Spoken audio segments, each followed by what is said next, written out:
He was the most feared warrior in the Jianghu, a man whose fists alone could topple armies. They called him the Fist King, but even legends fall. And when they do, their story doesn't end, it begins again. Our story begins on a dark, rainy day, deep in the mountains. A bolt of lightning splits the sky, illuminating the dark night. A lightning strike illuminates the ground, revealing a man who brutally crushes an enemy into the earth. As he turns, his face is finally visible. Welcome to Paul's Library. Don't forget to subscribe and hit the bell. He is the man known only by his title, the Fist King of the Jianghu. His name is Dan Woosung. Though he has defeated the ambush, he knows this battle has taken its toll. As he surveys the field of fallen enemies, his gaze lands on an intimidating duo, a black-haired swordsman and another with a fan. They are clearly skilled and powerful. To provoke them, the Fist King throws down one of their subordinates. But the swordsman's response is swift and merciless. He cuts through his own pleading ally without a moment's hesitation. The Fist King takes note. This enemy fights with no honor. A symbol on the swordsman's blade betrays his allegiance, the mark of the demonic faction. He is the sword demon, and he is genuinely impressed that the Fist King still stands. Jumping down from his vantage point, the sword demon mocks him. The Fist King's response is cold and absolute. He will end this fight in just 10 attacks. The sword demon scoffs at his arrogance. The battle erupts as the demon unleashes a wave of deadly purple slashes.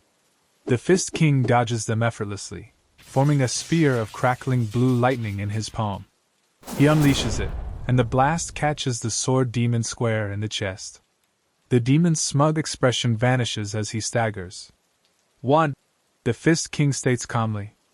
But as he presses his attack, he notices something is wrong. His blows are landing, but they lack their usual precision. He's missing the weak points. Then he spots it, a sneaky enemy hidden in the shadows, controlling pink strings wrapped around his wrists, weakening him. As fury boils inside him, he's left vulnerable. In a flash, the sword demon lunges forward, driving his sword through the Fist King's chest. Your reign is over, the demon declares, but the sword demon was careless. In his moment of victory, he underestimated his opponent. In a split second, the Fist King's fist blazed with power, a final, desperate strike meant to end them both. The sword demon saw his life flash before his eyes. But in that final moment, it was too much for the Fist King's body, causing the fatal blow to miss its mark. The sword demon, shaken, gave his final acknowledgement. He called the Fist King a great fighter, a worthy opponent. The man with the fan began to taunt the sword demon for the close call. The sword demon was turning to mock the fallen Fist King. But his words were cut short. A 10th punch landed on the sword demon. A final, defiant act. It wasn't enough to kill the demon. The Fist King's strength was finally leaving him. He began to lose consciousness, his vision fading. In his last conscious moment, a single, frustrated wish echoed in his mind: just one more punch. The Fist King of Jianghu has fallen. The scene shifts to a mountain-safe house, nestled high in the peaks. A massive lightning bolt splits the sky, its bright flash illuminating the structures below. Inside one of the rooms, a man slowly opens his eyes, groggy and confused. He is lying on a bed, surprised to be alive at all. A woman's voice reaches him, asking if the master is all right. He doesn't recognize her, nor this place. Strangely, he feels no wounds, no pain. She asks if he wants water. He nods weakly. But when she calls him, "First young master," confusion flickers across his face. That title belongs to someone else. As he sips the water, his eyes drift to a nearby mirror, and he freezes. The face staring back is not his own. It's pale, fragile, with weak blue eyes and delicate features. He spits out the drink in shock and grabs at his skin, searching for a mask's edge. There is nothing. This is truly his face now. The frightened woman flees the room, muttering that he is acting strange today. Alone now, his mind races. Could this be the work of the demonic faction? No, if they had such power, they would have already conquered the Jianghu. Then who is responsible?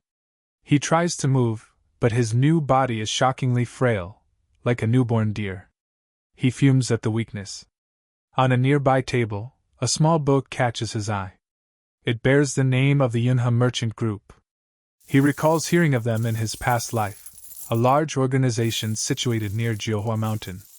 They must be quite powerful for him to remember them. A letter reveals the owner of this body, Li Jinian, the eldest son. The papers are filled with talk of money, gambling, and women. What a pathetic life this man lived. He feels no strange energy within. No sorcery. No mask. The only conclusion is impossible, yet undeniable: reincarnation. The door slams open.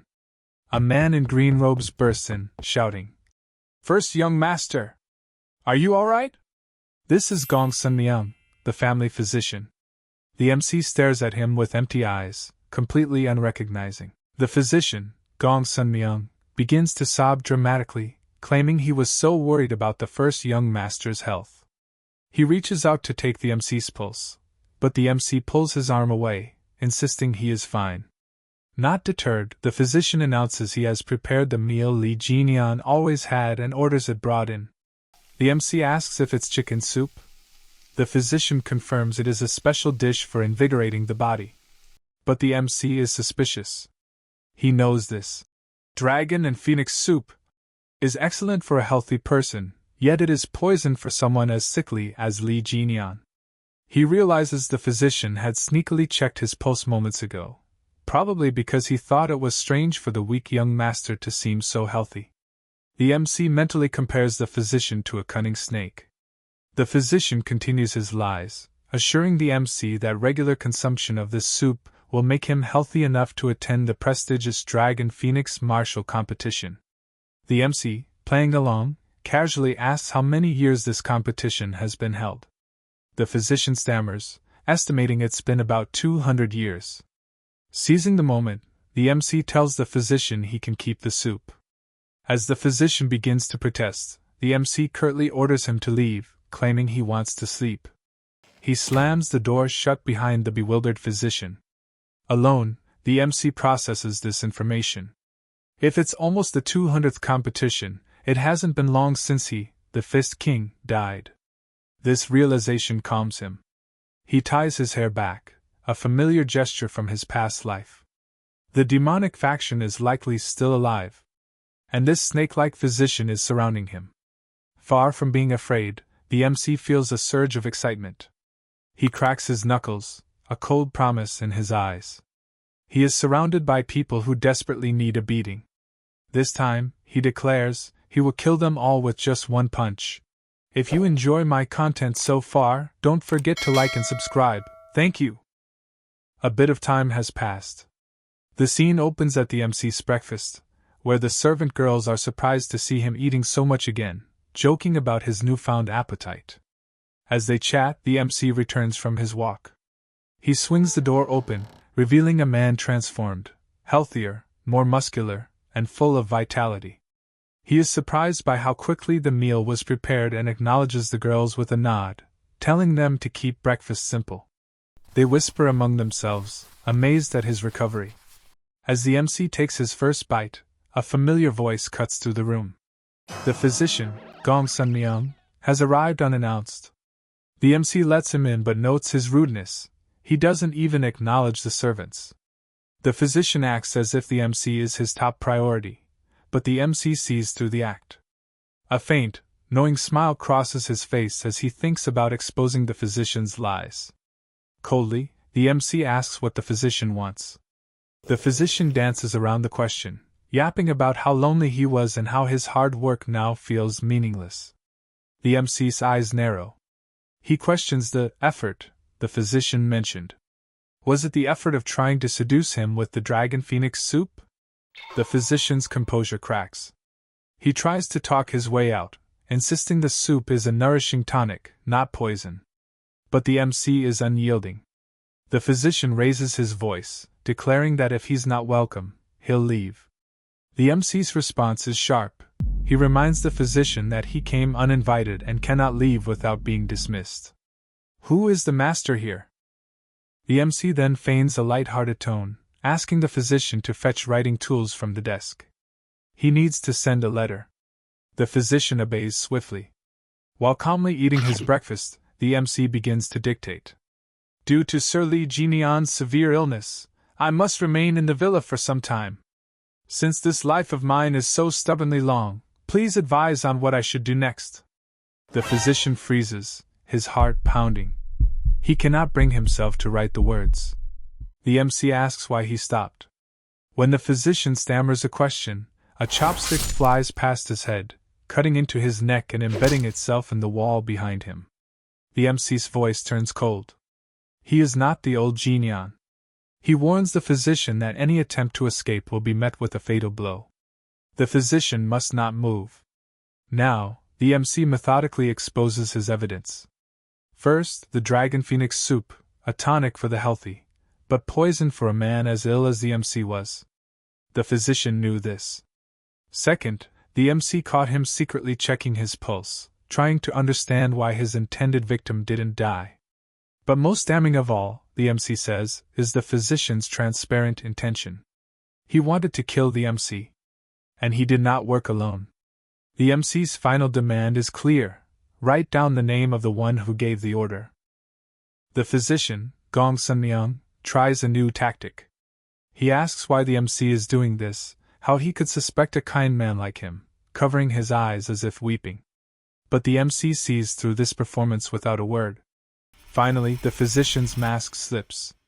He sneers, mocking the MC. Even a scoundrel like him has a conscience. He claims he tried to let the MC pass with dignity and calls him foolish. Now, he mutters, there is no other way. He must kill the MC and the servants too. The physician reaches for a needle, but before he can act, the MC strikes, a fast, precise blow to the top of his head with the side of his hand. He scolds the physician, telling him not to get distracted while he, the MC, is calmly eating his breakfast.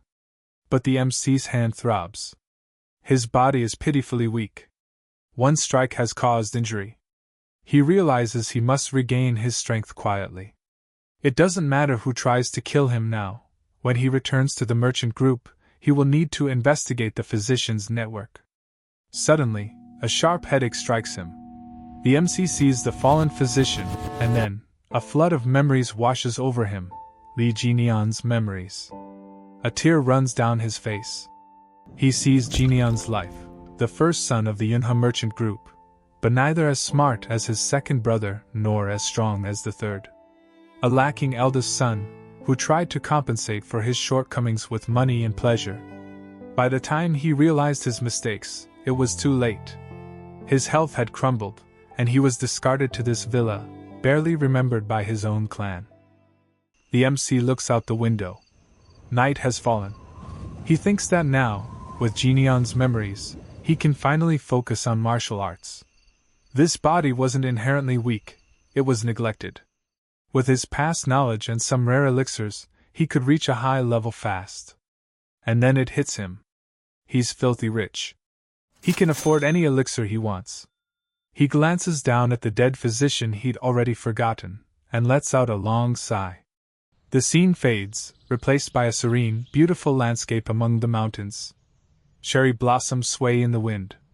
We watch the seasons change, one after another. A year has passed. A man arrives at the villa, greeting the servants. He is Ma Kinsip, from the Yunhe merchant group's guard squad. He has come with a letter for the MC. A servant points in a direction, telling him where the MC is. Insip approaches, and is utterly shocked by what he sees. The MC is meditating, but he is no longer the frail, weak man from before. He is muscular, fit, and exuding a quiet strength. Insip can't believe his eyes. Thanks for watching this chapter of the Fist King's story. If you enjoyed it, please consider subscribing to Paul's Library. I post new recaps every week. See you in part 3.